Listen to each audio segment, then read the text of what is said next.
Hello friends, today we are learning about polynomials as listed here. The first part of a polynomial is that we have smaller chunks, and those are called monomials. If you remember from yesterday, we were saying that mon is a prefix for one. So when I'm talking about a monomial, I'm saying a number. We could have literally any number. We could have 2, 4, 5, whatever. But it could also be a variable. We could have x, x squared, x to the 10. We could also have variables like z, we could have q, but in general, for this class, we are going to usually stick with the x, x squared, x cubed, things of that sort. Next up, when I put all these monomials together, these variables and numbers, I end up with a long string of confusing but tameable information called a polynomial. Something to know about these polynomials is that they have a degree, and this degree of a polynomial, all it's referring to is what is the highest exponent. So in this case, 10 is the exponent for x to the 10. 2 is the exponent for x squared. For x, the exponent would be 1 because it's x to the 1. So whichever degree is the biggest inside of your polynomial, that is the polynomial degree. For standard polynomials, we always put the highest degree first, and then in descending order to the lowest. And this would actually be the lowest because since there is no x, we can technically say that that is x to the 0.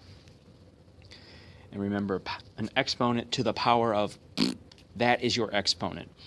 And also, just as an example, in this case, your polynomial degree would be 4 because 4 is the highest exponent in that polynomial.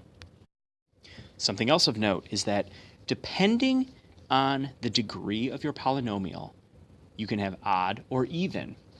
So some odd polynomial degrees, if your polynomial is of degree 1 or 3 or 5 or 7 or 9 or 11, I think you get it. If the degree is an odd number, what that means is that your polynomial's graph is going to start either coming up from below, and then it's going to wiggle around a little bit and then shoot off in the opposite direction in which it started. Again, it could come from up above, wiggle around a little bit, and then it's going to shoot off downward, the opposite direction than it started.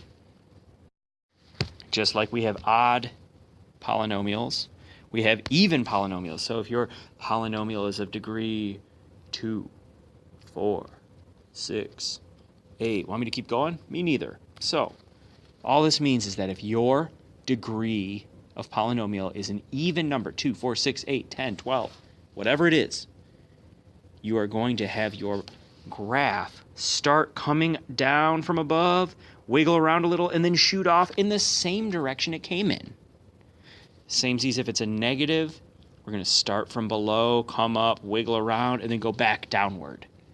So if it's odd, they're going to shoot off in different directions, and if it's even, they're going to end up shooting in the same direction. That is the entire thing I want you to think about as far as odd and even polynomials.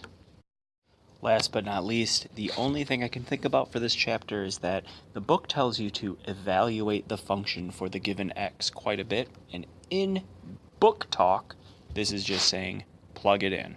That's all it's asking you to do.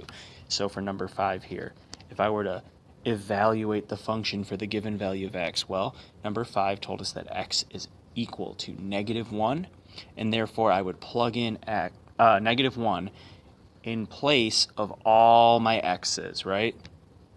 So I would end up with something like -2 times, not x, but -1 to the 4th, plus -1 cubed, plus 5 times, you got it, -1 squared, minus 3 times -1, minus regular old 7.